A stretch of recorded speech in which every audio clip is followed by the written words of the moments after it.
Hi friends, அஸ்ஸலாமு அலைக்கும். இது பார்த்தீங்கன்னா ஃபாத்திமா வண்ணத் திருவிழா அந்த ட்ராயிங் காம்படிஷனில் வந்து நம்ம வந்து கலந்துக்கிட்டோம். ஸோ அதை ஏற்கனவே வந்து ஒரு வீடியோ போட்டிருக்கேன். அதோட கண்டினியூஷன் வீடியோ தான் அது. ரவுண்டில் பார்த்தீங்கன்னா 555 ஸ்டூடெண்ட் வந்து கலந்துக்கிட்டாங்க. அதில் பார்த்தீங்கன்னா 120 பேர் தான் வந்து செலக்ட் பண்ணாங்க. அங்கே செலக்ட் ஆன பிள்ளைங்க வரைஞ்ச அந்த ட்ராயிங்கெல்லாம் பார்த்தீங்கன்னா அங்கே வந்து வச்சுருந்தாங்க. இதுதான் பார்த்தீங்கன்னா ஃபாத்திமா வரைஞ்சது, இந்த சென்டரில் உள்ள இருந்தது அனிமல் அந்த ட்ராயிங் தான் வரைஞ்சிருந்தாங்க. அதுக்கப்புறம் இன்றைக்கி தான் பார்த்திங்கன்னா ஃபைனல் ரவுண்டு.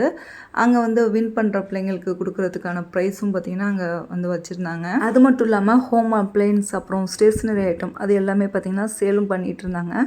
அங்கே எங்களுக்கு ரொம்ப பிடிச்சது என்னென்னு பார்த்திங்கன்னா இந்த விடியம் அந்த ஸ்டீல் ஸ்டவ் அடுப்பு பார்த்திங்கன்னா அப்படியே சின்னதாக வச்சுருந்தாங்க. அது நல்லா வெயிட்டாக இருந்துச்சு, பார்க்க ரொம்ப சூப்பராக இருந்துச்சு. ஆனால் ப்ரைஸ் பார்த்திங்கன்னா 450 ரூபா. ஸோ அதனால் வந்து பார்த்துட்டு அங்கேயே வச்சுட்டு வந்துட்டோம். ஃபைனல் ரவுண்டில் கலந்துக்கிட்ட எல்லாேருக்கும் ஒரு சின்ன கிஃப்ட்டு கொடுத்துருந்தாங்க. ஒரு டிஃபன் பாக்ஸு, அப்புறம் ஜூஸ், பிஸ்கட், மிக்சர் அந்த மாதிரி கொடுத்துருந்தாங்க. அப்புறம் கொஞ்சம் பாப்பாவுக்கு தேவையான பொருளும் வாங்கிட்டு அப்படியே வந்தாச்சு. ஃபாத்திமா பார்த்திங்கன்னா ட்ராயிங் காம்படிஷனில் ஃபஸ்ட் டைம் வந்து கலந்துக்கிறாங்க. அவங்க வந்து பிக்சர், ட்ராயிங் அதெல்லாம் வந்து பார்த்து அப்படியே வரைவாங்க. இங்கே பார்த்திங்கன்னா நம்மளுக்கு மிக்ஸி, கிரைண்டர் இந்த மாதிரி ஆப்ஜெக்ட் கொடுத்து வந்து வரைய சொல்லியிருந்தாங்க. ஃபைனல் ரவுண்டு வரைக்கும் வந்தாச்சு. ஆனால் வந்து இன்றைக்கி வந்து ஃபைனலில் வந்து வின் பண்ணலை. காம்படிஷனில் வந்து ட்ராயிங் பண்ணிட்டு வந்தோன்னே சொல்லிட்டாங்க, நான் கண்டிப்பாக இதில் செலக்ட் ஆக மாட்டோமா அப்படின்னு சொன்னாங்க. அதே மாதிரி வந்து செலக்ட் ஆகலை.